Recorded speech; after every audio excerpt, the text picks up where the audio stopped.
Welcome to the 16th Annual Ray Symposium. We're pleased to welcome over 400 colleagues and friends from around the country for this event. I'm Daniel Robinson, Professor of Pharmacy Practice and Administration of the College of Pharmacy. The Ray Symposium honors Max Ray, PharmD, Dean Emeritus of Western University College of Pharmacy, and I'm happy to say that Dr. Ray is with us today. As professor and dean from 1996 to 2006, he created a stimulating educational environment that fostered both excellence and professionalism. His professional career was divided almost equally into pharmacy practice, association management, and education. A major focus of his work throughout his career was seeking ways in which to improve the value of pharmacy to society, and I'm pleased to say he continues in that pursuit. We're fortunate to be sponsored in today's program by Blue Shield of California, represented by Judy Shea, and Ralph's, represented by Lynn Yoon and Lord Sereno. Each has been a multi-year sponsor, and I can't thank you enough for your continuous support. We have some special guests that I'd like to recognize. Former members of the Board of Trustees, Linda Kranz and David Sadova, and a current member of the Board of Trustees, Dr. Richard Bond. We also have deans at Western University of Health Sciences, Dr. Sunil Prabhu, College of Pharmacy, Paula Crone, College of Osteopathic Medicine, Phil Nelson, College of Veterinary Medicine, Elizabeth Hoppy, College of Optometry, and Larry Harkless, founding dean of the College of Pediatric Medicine, who's probably joining us from Texas, I'm guessing. Today's symposium is being brought to you as a Zoom webinar. As such, your microphones have been muted and questions will be entertained at the end of the presentation. Please use the Q&A feature at the bottom of your screen anytime during the talk to communicate your questions, and I'll do the best I can to get to as many as possible. It gives me great pleasure to introduce our speaker for 2022 Ray Symposium, Dr. Asaf Batan. Dr. Batan is the Executive Director of Ariadne Labs, a Health Systems Innovation Center at Brigham and Women's Hospital, and the Harvard T. Chan School of Public Health. He is an Associate Professor of Medicine and Healthcare Policy at both Harvard Medical School and the Harvard T. Chan School of Public Health.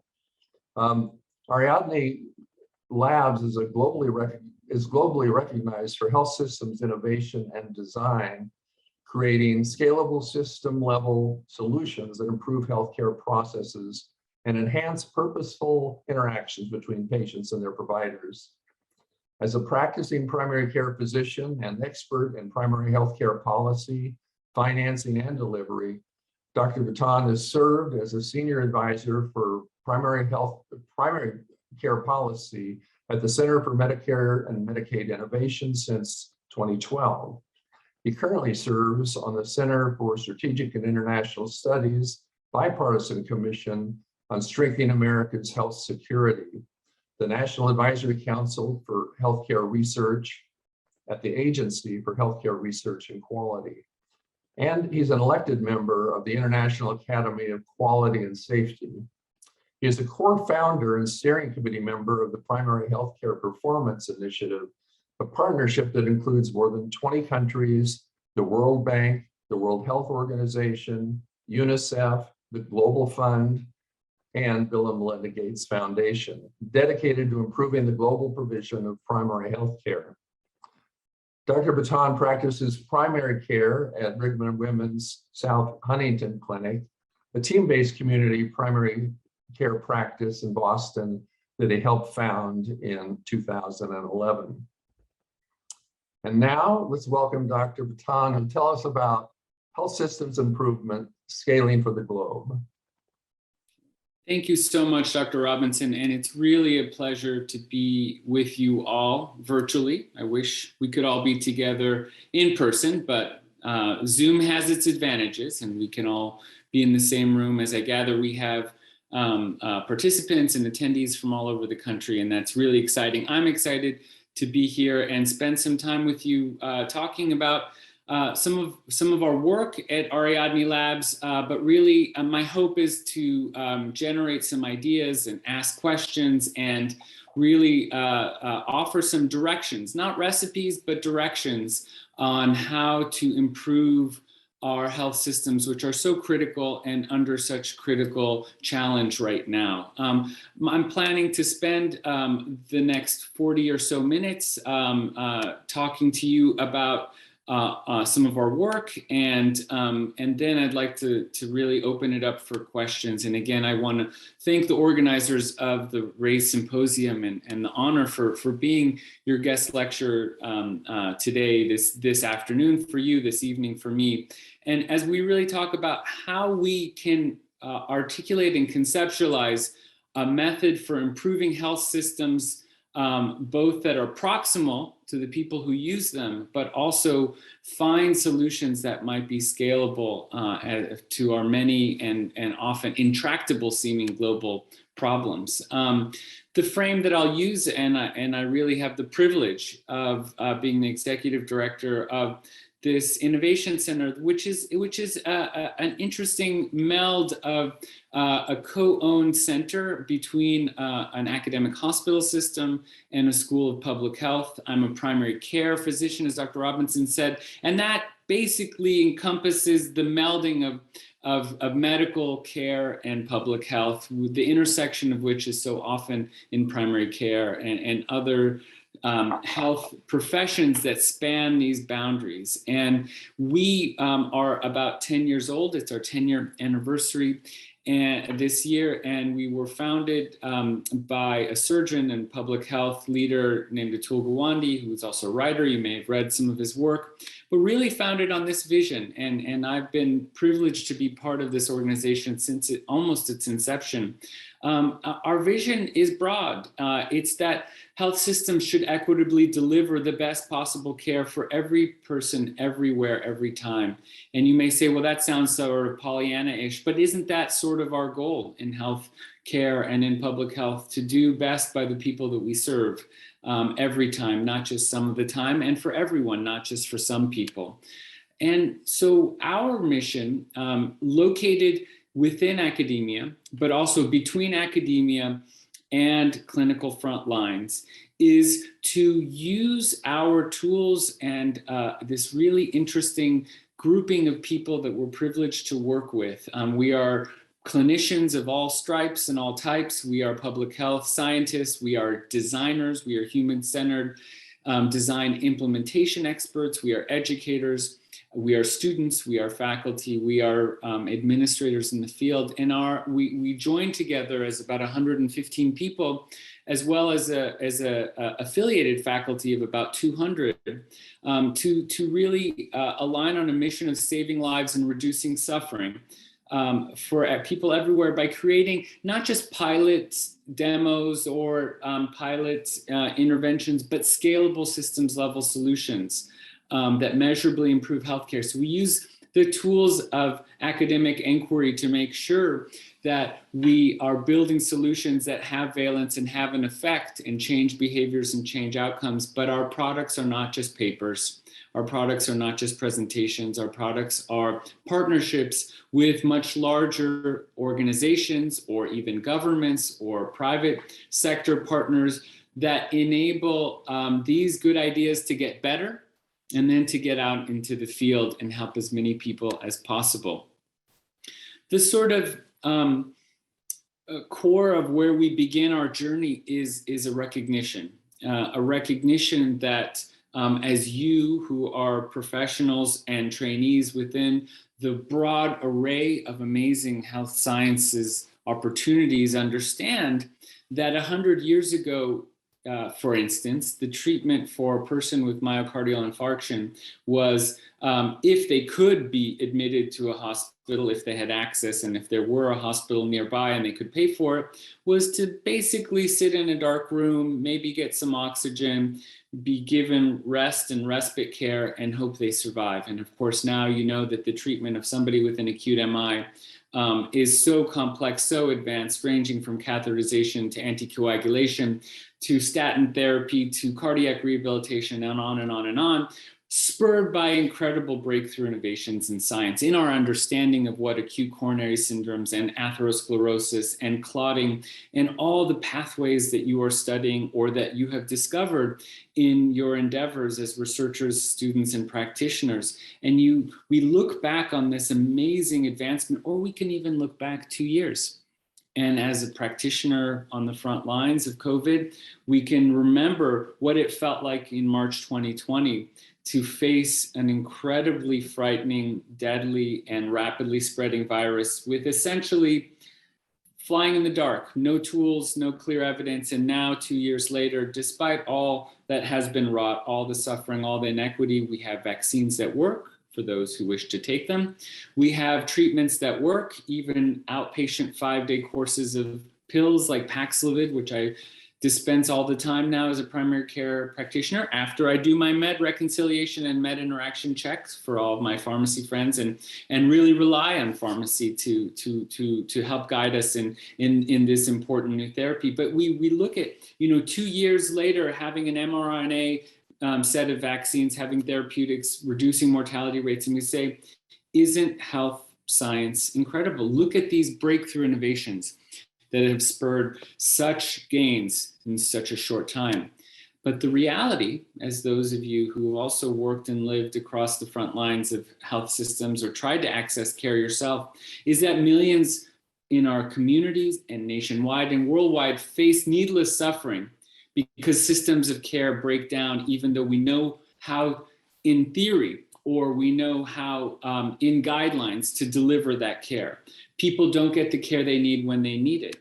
And the fundamental gap here is that we have breakthrough innovations to save lives and reduce suffering, but we often are attracted only to the breakthrough, or as a government or as health scientists or students focus mainly on the science of discovery and not the science and practice of implementation. We need to match breakthrough innovations with what we call, for lack of a better term, follow-through innovations that require no less rigor, no less creativity, no less interdisciplinarity to be able to close gaps that prevent the breakthrough innovations from reaching every person, everywhere, every time. And that's where we live in Ariadne Labs. We want to apply and understand how to bring breakthroughs to all by the creation of follow-through innovations, follow-through ideas that go into practice, into design, into testing, and if they're still effective, they get scaled. And that's what I really want to talk to you about. Now, why they don't get scaled, why breakthroughs only occur for some or only are valent for some, is because we can identify and systematically name and start to break down what we call no-do gaps, the gap between what we know should happen in a clinical interaction or in a public health policy or strategy, and what actually happens in real life. And that gap can be quantified. The measuring of the suffering that relates from that results from that gap can be understood. And it's that in that gap, it's in that space that we aim to implement our shared interventions in order to reduce suffering. And so for a moment, let me just sort of try to articulate a 50 or even 100-year history of quality improvement in the health sciences in 3 pictures. We start the idea of even evidence-based medicine, evidence-based policy, which gains favor maybe 30, 40 years ago. And the pathway on the upper left of the screen is, well, you should do this because we've discovered that X and Y works. And if X and Y work, then it would be crazy not to do X and Y, or we should just say we should have guidelines, panels, academic experts, and they would say you should do X, and yet that's not enough. So we move to the next part of the story, which is what many places do now. You must do X. If you do not meet these quality measures, if you do not follow implementation and evidence guidelines, then something will happen, either good or bad. Meaning, if you do good things, you'll get rewarded. This is the history of pay for performance. If you do not enough good things, you'll get punished. You'll get reprimanded. You'll get censured, other things. And I'm sorry to say that the summary of evidence on these kinds of schemes, even though they have seductive ways of being named through different parts of behavioral economics and sometimes can drive some change, the summary of evidence would suggest that most of the time, telling people that they must do things and holding over them often in extrinsic penalties or rewards results in modest benefits for a few years with sometimes untoward consequences. So basically, what we see as being the most sustainable and longstanding sets of quality improvement endeavors are systematizing best practices in a way that makes it easier for most people on the front lines of health systems and healthcare to do right most of the time.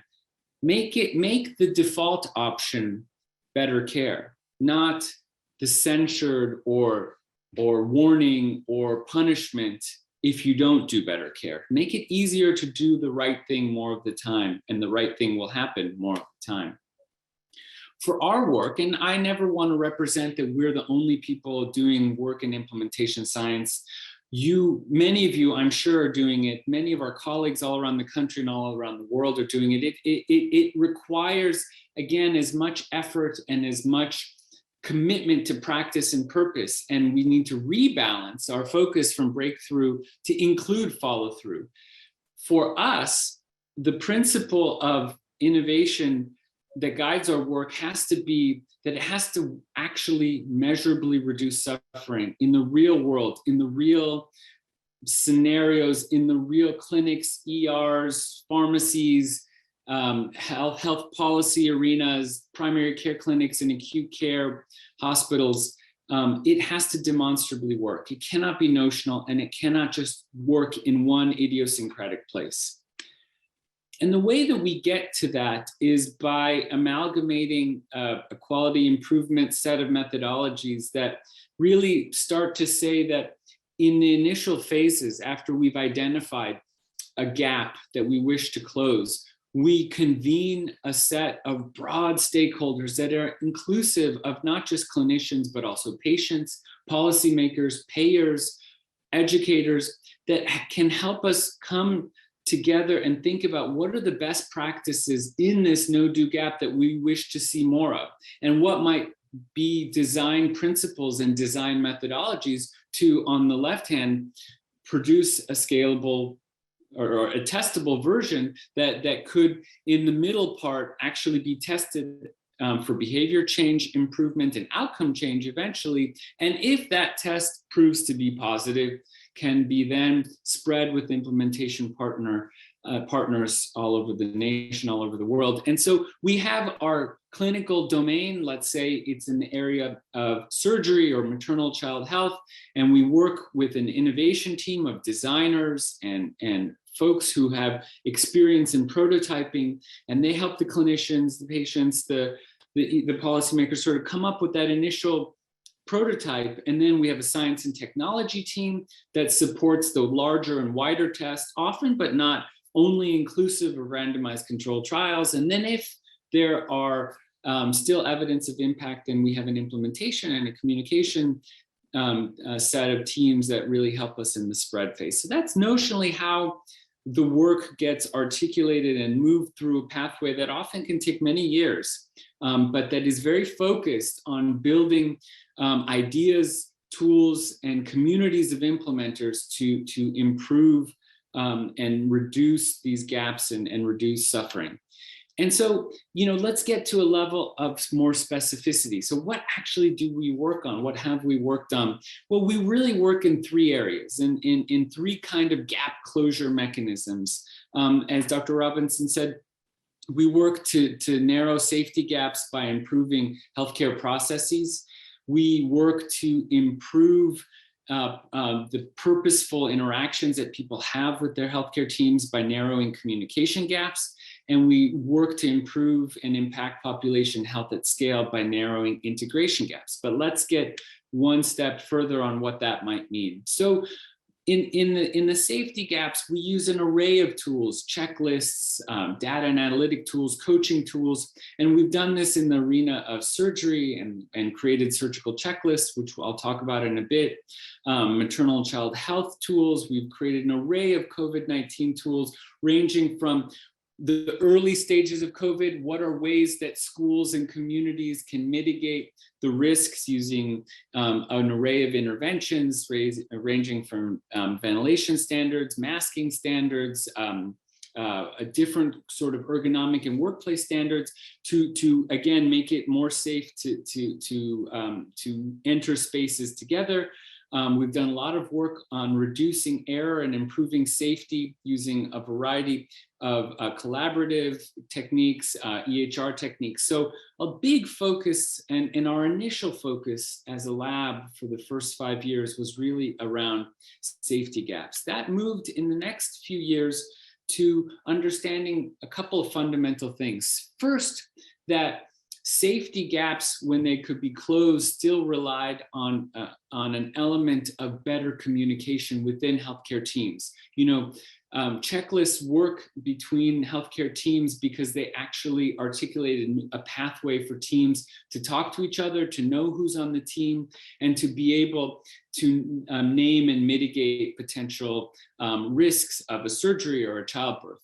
In that same principle, we understood that in, for instance, palliative and serious illness care, that communication between healthcare providers and patients needed to be improved in order for patients and their families to articulate their goals, to articulate what matters most to them, to articulate how they wish to enter this part of the healthcare journey with dignity, whether it's as someone enters life in childbirth or as someone is ending life in a way that is meaningful and dignified for them. And so we focused a lot on understanding what are the best pathways for taking what often can be the magical interactions of palliative care, magical because so much can be improved. If you've really seen a palliative care physician or nurse work with the patients that they serve, they can get to what matters most. They can get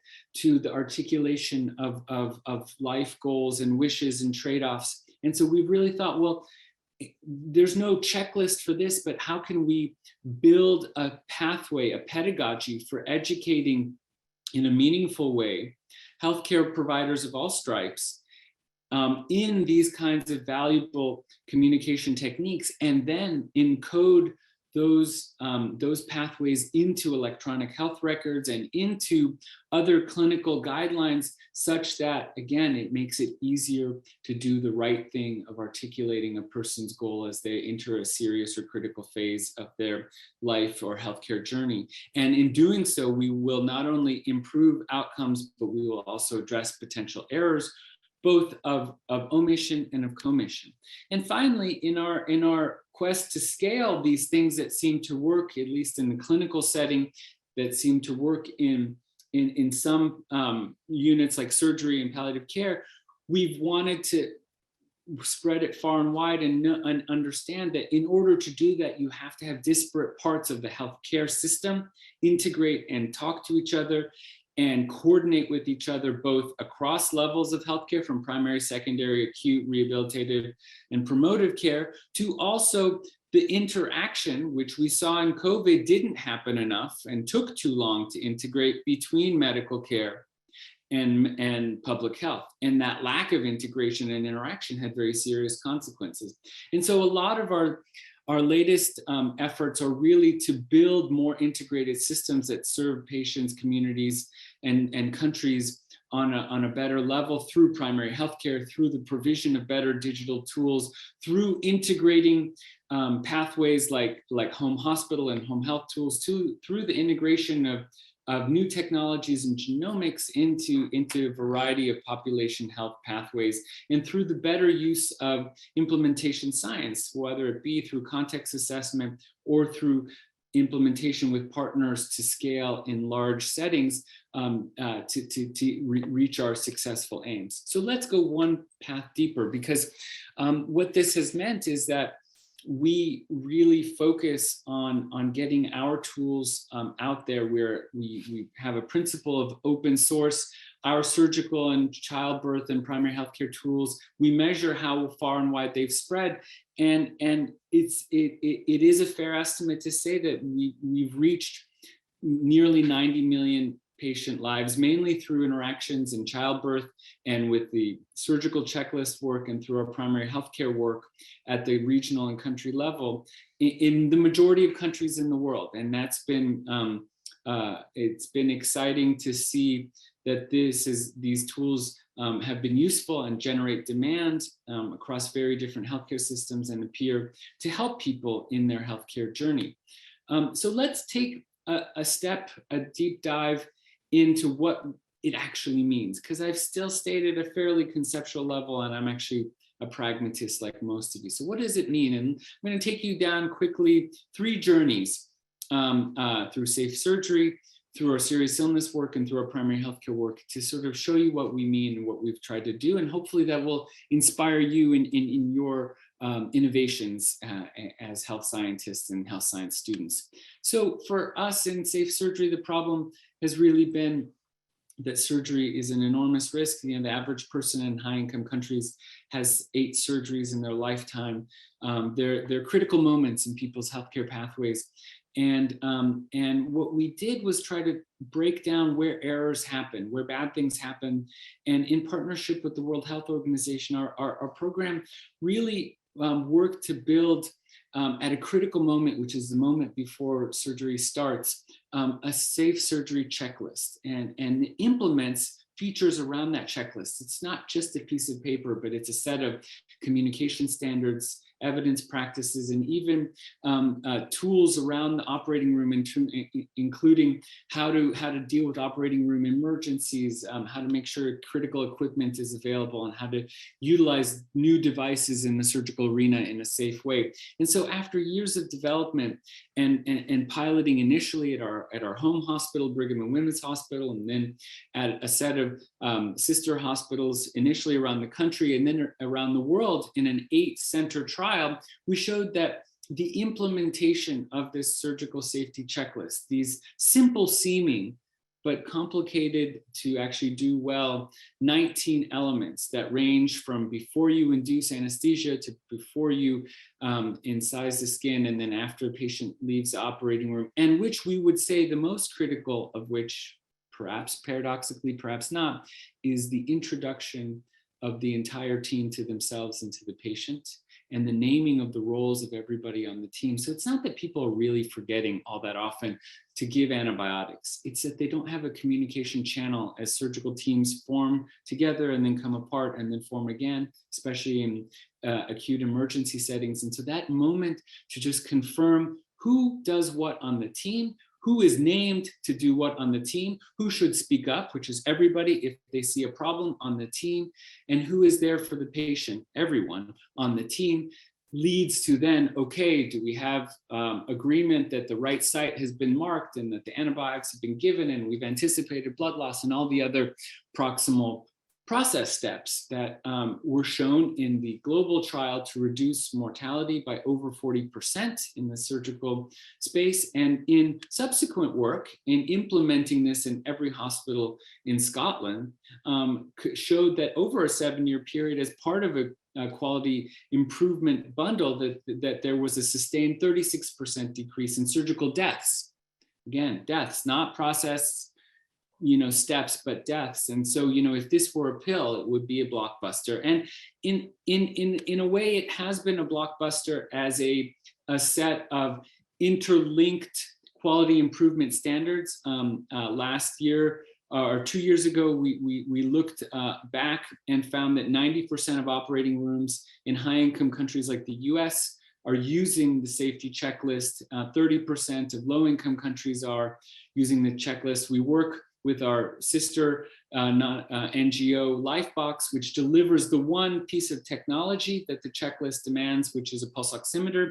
We deliver pulse oximetry to countries all over the world that don't have enough of this equipment, and use the delivery of the equipment as a way into surgical safety, into surgical training and team training and checklist use, and have seen enormous uptake all over the world in a variety of resource settings. So the surgical program is an example of taking an idea into a prototype that's simple at its core, but complex and diverse at its edges, then building the prototype with a series of evidence-based steps and key international and national partnerships, producing the evidence, but then using the production of that evidence to stimulate implementation and policy change and integration into routine practice, and then measuring that and seeing a large effect. So that's a sort of core story in our oldest program, and I hope might inspire you as you think about how to package your implementation steps, your follow-through innovations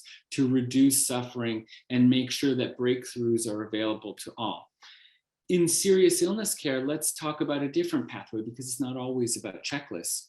The problem in serious illness care is that less than a third of patients with a serious illness will have a discussion in clinical care about what their preferences are, and almost half of clinicians, even those that deal with serious illness care like oncologists all the time, report feeling uncomfortable about how to have discussions about what matters most to people.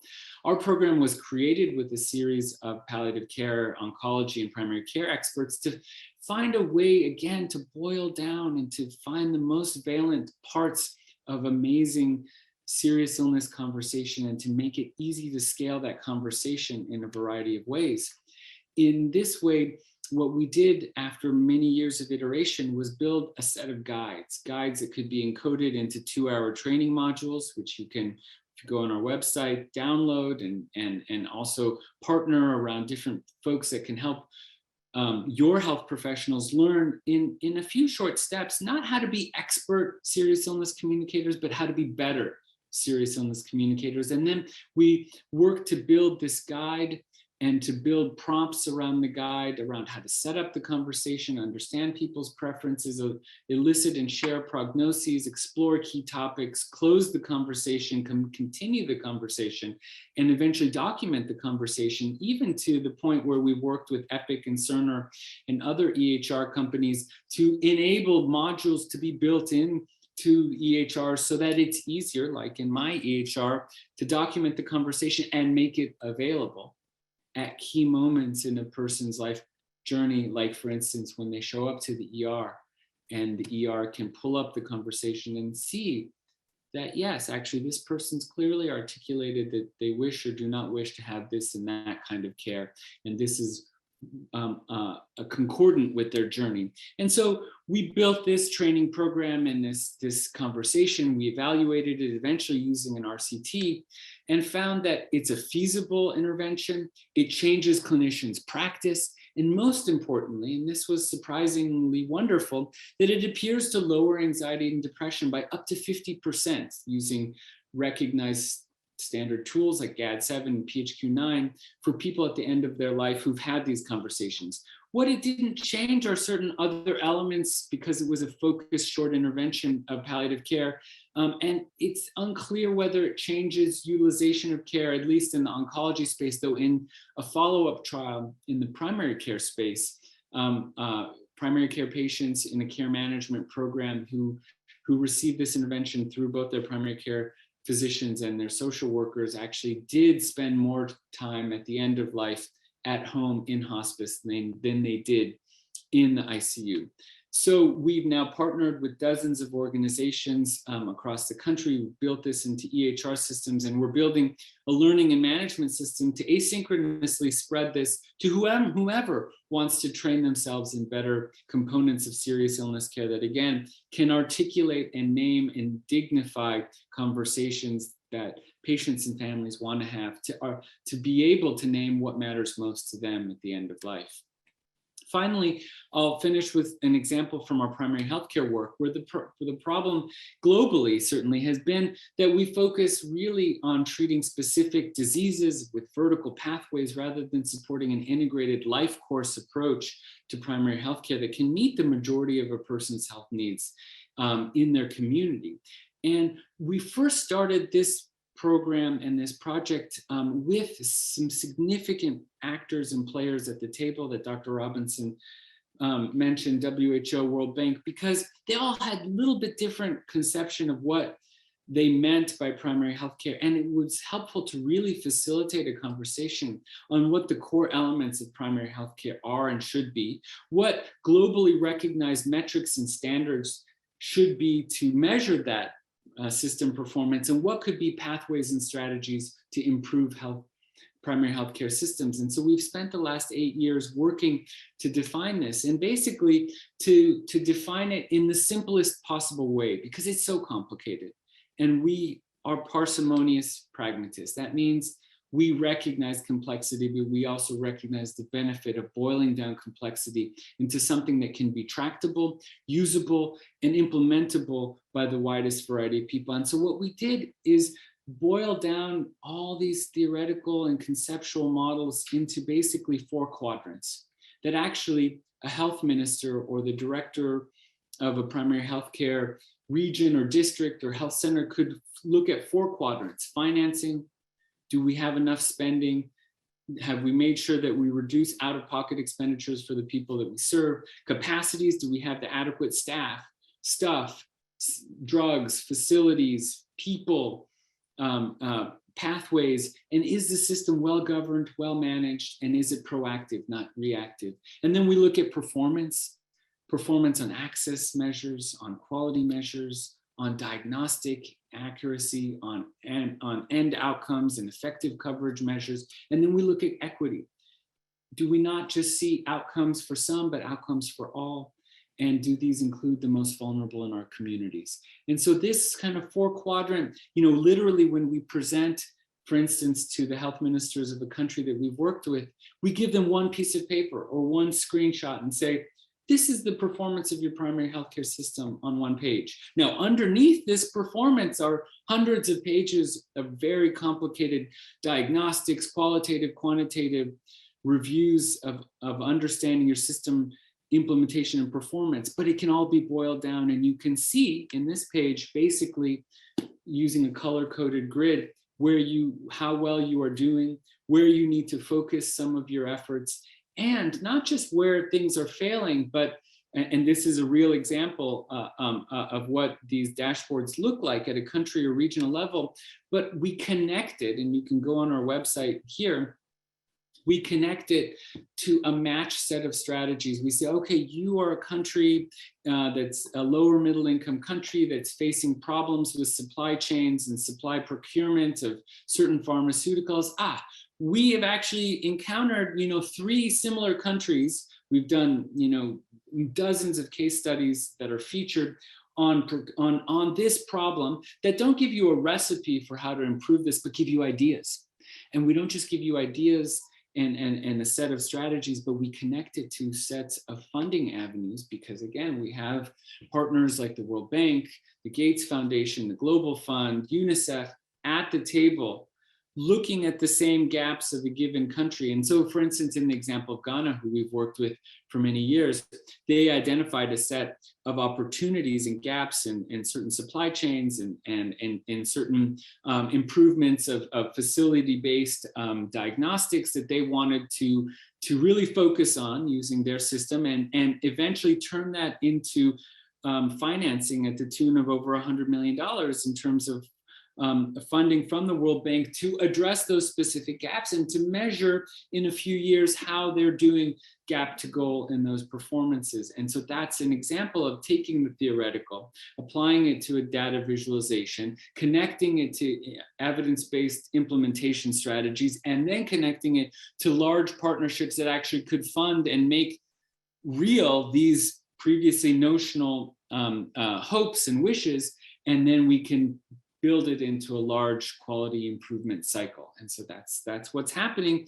We've now engaged in over 24 countries in this process all over the world, and used this measurement standards and this measurement approach to help the WHO, the World Health Organization, to basically build a kind of core measurement system for the performance of primary health care in every country in the world, and that's is being endorsed hopefully next month at the World Health Assembly. And so we'll have a core way that we can comparably measure and aim to improve primary health care in a variety of different countries, which is very exciting.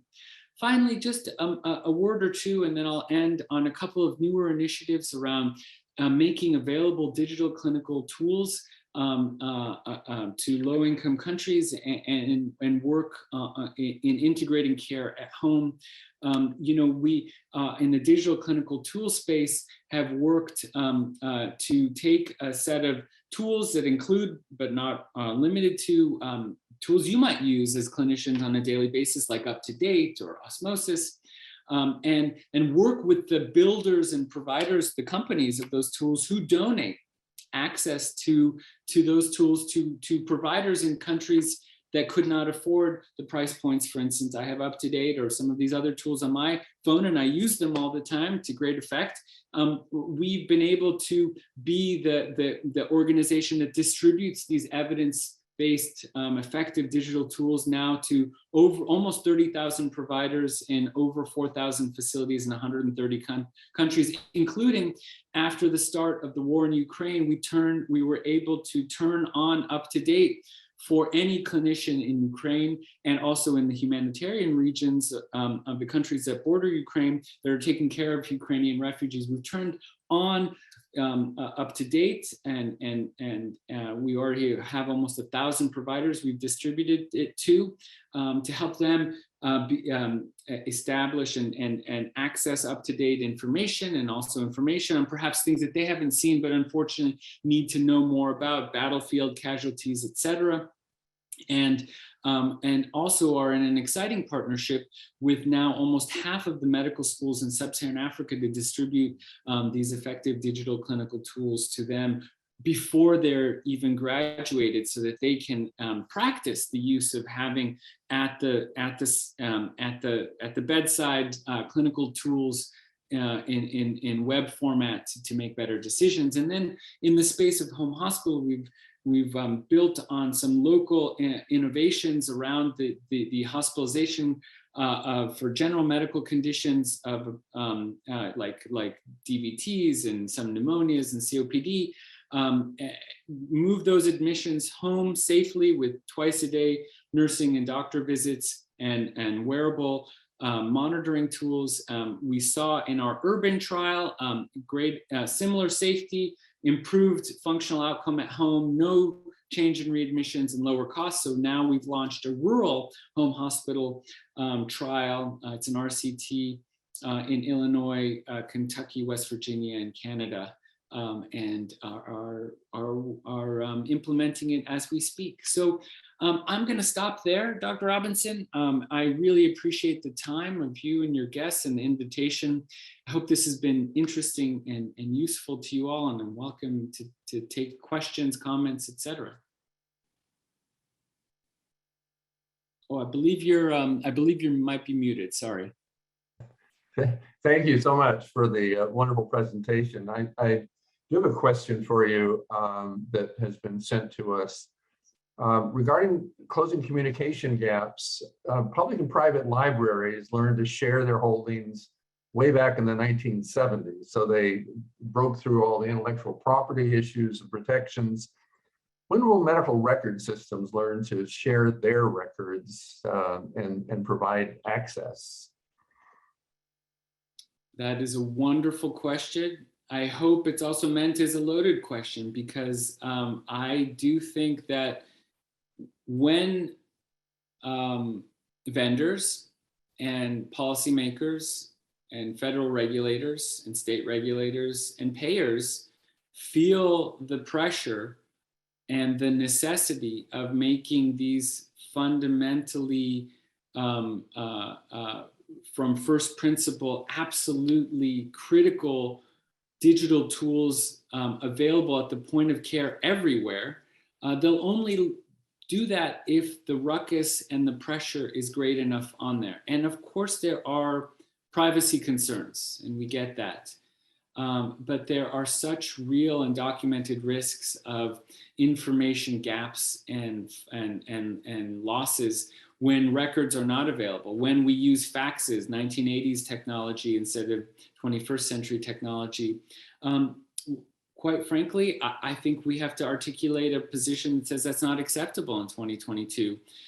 It is feasible, it is technologically possible with privacy to maintain interoperability with safety. And quite frankly, we're becoming an outlier country in our lack of interoperability, which has great costs, both in suffering and in finances to us throughout the US. So we, to be frank, have to make this a deal breaker and have to use advocacy and political mechanisms to articulate the value and the need for this to happen. So when that happens, I'm not a political scientist, so I'll leave it to the political scientists in the room and the sociologists in the room to elucidate that. But I do think it's actually a political and not even a health systems issue at this point, because the technology is there, the will has to be there to implement it. It's actually a classic follow-through problem, not a breakthrough. I noticed on your website that there was a mention that Ukraine has a national healthcare electronic records, or that they had that in place, and that one of the big problems that they were it was this cyber attacks that shut down that system that made it difficult for them to communicate. But it seems like they might have been ahead of us in terms of sharing of healthcare information. Yeah, well, they absolutely did, and many of the countries we worked with, both upper middle income and high income countries. In the high income world, you know, Europe, Australia, New Zealand, Singapore, Japan, etc. It's the rule, not the exception, to have some general to actually quite sophisticated interoperability. And while of course that leaves the theoretical risk of a kind of shutdown attack, I think you could ask every chief information officer at every health system in the country in the US and say, you know, does our fragmented interoperability standards keep you safer? And it doesn't appear to be. I mean, there seem to be just as many local attacks as there are sort of national health information infrastructure attacks. So I don't think having an integrated system makes you any less safe. It might make you safer. It might make you build redundancies. I would also comment, you know, we spent a lot of time working with Costa Rica, which is an upper middle income country.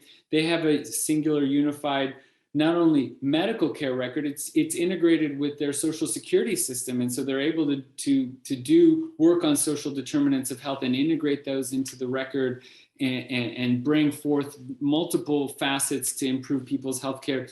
Certainly cybersecurity has been important for them, but the utility that they derive from it and the benefit has been really high. And we have some case studies about Costa Rica on our website as well. So bringing it sort of closer to home, as I was thinking about your no-do gaps, that we certainly had a problem here in the US with our vaccine resistance and vaccine hesitancy. And part of it, you know, I think I've heard it said many times, well, this is a free country, I can decide what I want to do, but it seems like a lot of the tools that you use for global health, primary health care, seems like, and I know that COVID was on your list of things. How do we deal with that? Or what are your thoughts about communicating rather than you must do, you know, logically speaking, this is what makes good sense to do? Fundamentally, it strikes me that vaccines are distributed at the speed of trust. And there's, in both my clinical and my public health experience, there's no amount of logical or fact bringing or evidence bringing that alone can can overcome hesitance and misinformation or disinformation in absence of a trusting relationship and environment for communication around the vast benefits and minimal risks of vaccines. The strategies that we've taken, I think, to not, I think, bring to bear some of our most trusted health provider allies early, often, and continuously, who have relationships with the patients that we serve, I think has been a real missed opportunity. So what do I mean by that? I mean, not only, my world of primary care, but I mean pharmacists. I mean, if you think about, and you know the statistics better than I, the number of people that visit a pharmacy that have a trusting relationship with a pharmacist.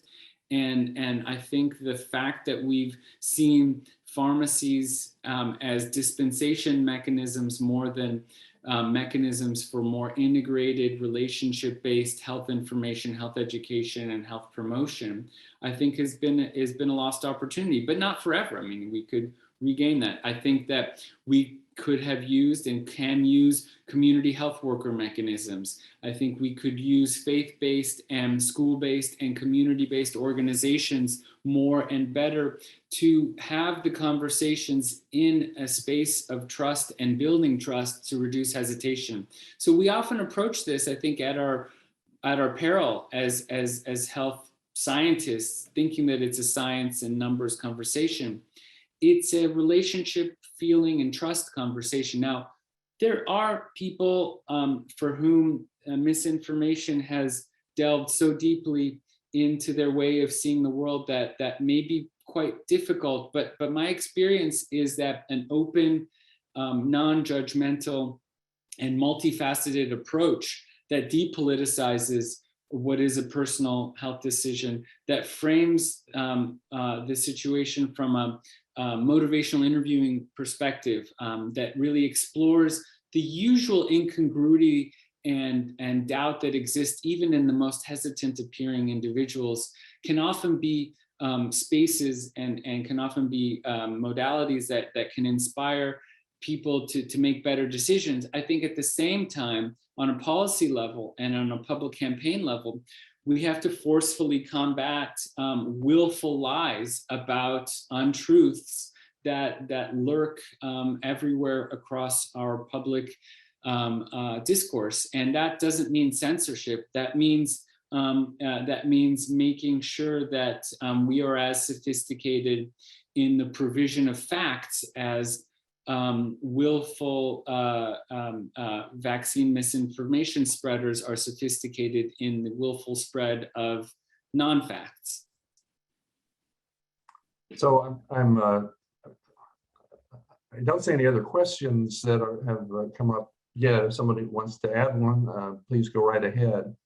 But I was thinking about our preparedness for a future, whether it's a virus. So, I'm just wondering, what do we learn from this horrible experience we've just experienced and that we've just gone through?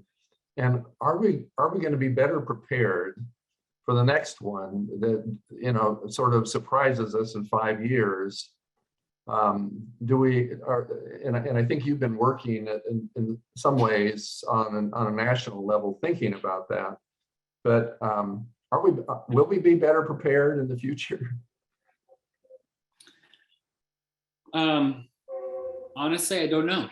We seem to have a collective national hippocampal lesion that induces pandemic amnesia, risk amnesia. I mean, I will just name it already. We see this risk playing out in the latest discussions not to fund necessary and quite honestly modest for our country spending mechanisms for pandemic preparedness and pandemic response. We're debating $5 billion, getting cut from a budget. I learned a term serving on these bipartisan committees from my colleagues in the Department of Defense. You know what they call $5 billion over there? They call that budget dust. Their term, not mine. If they call $5 billion for pandemic preparedness, really reasonable stuff, information upgrades and stockpiling masks and key drugs, you know, having a rapid response corps, some genomic surveillance, you know, we're not even talking fancy stuff. If that budget dust is the object of political football back and forth and optionality, I am sorry to report I do have some fears that we've already forgotten the thing in which we're living, that our political hippocampus is not working so well to encode these memories that by next week or the week after should include the number 1 million American deaths due to this pandemic, a number that if you had said something like that on February 15th, 2020, you would have been laughed out of any respectable place. And yet we've shown an amazing ability as a society to accept the almost unacceptable, to sort of numb ourselves into saying that somehow it's okay when it's not okay, to the families of those 1 million people that were lost, and to play, quite frankly, games and brinksmanship and again amnesia that this couldn't or shouldn't or wouldn't happen again. It will. I mean, the coronavirus is just 15 genes in a little pocket of a skin, you know, with some proteins that stick out that have done, you know, unbelievable damage. And there are others after that. And if it's not a viral pathogen, we humans have all sorts of ways, ranging from chemical weapons, nuclear weapons, to our willful ignorance of the climate crisis, to you know, kind of whistle while we're walking off the gangplank here and jumping into broiling ocean. So I really don't mean to end, and I refuse to end on a pessimistic note, but I would have thought that 1 million deaths and the collective suffering in this country would have spurred a little bit more introspection, thoughtfulness, and planning. And I still maintain hope that it will. But gosh, we are going down some strange avenues in the meantime. But what I think you have given us is a very clear way of thinking differently about implementing change, and that's through follow through, innovation. So we've so focused on discovery. The follow through, innovation, and implementation of programs is a science that I think might have been overlooked by a number of us, and I apologize if others are right on top of this, but that I think that gives us hope. I think it gives us a direction, a way that we can move forward. So with that, I really agree with that. You know, I think that if you take one thing, especially in the students in the audience from this, it's that implementation and figuring out the how is just as important, just as tractable, and just as exciting. And it's possible, and it's actually in some ways the way into the most intractable problems, because we humans are really good at learning. And I actually think that we've learned a lot in the pandemic. We've learned a lot that we don't even know we've learned. And we've learned a lot about how to come together really fast. And now we just need to encode in a follow-through way those lessons into our future work. So it's a really exciting time, and I'm really hoping that the wide variety of health sciences professionals that are trained at Western University can really see in their work the future potential and excitement, and hopefully we've offered a little bit of inspiration, and you'll do better, faster, farther than we have. Wonderful. Well, with that, Dr. Bazan, I'm going to thank you so much for the amazing presentation. Thank you on behalf of the College of Pharmacy, all of our colleges, and the Western University of Health Sciences. We're very excited about having this opportunity to have you share your thoughts and ideas, and the many accomplishments that have been achieved through Ariadne Laboratories. So thank you so much, and thank you to all of our guests for your participation today. Have a wonderful evening.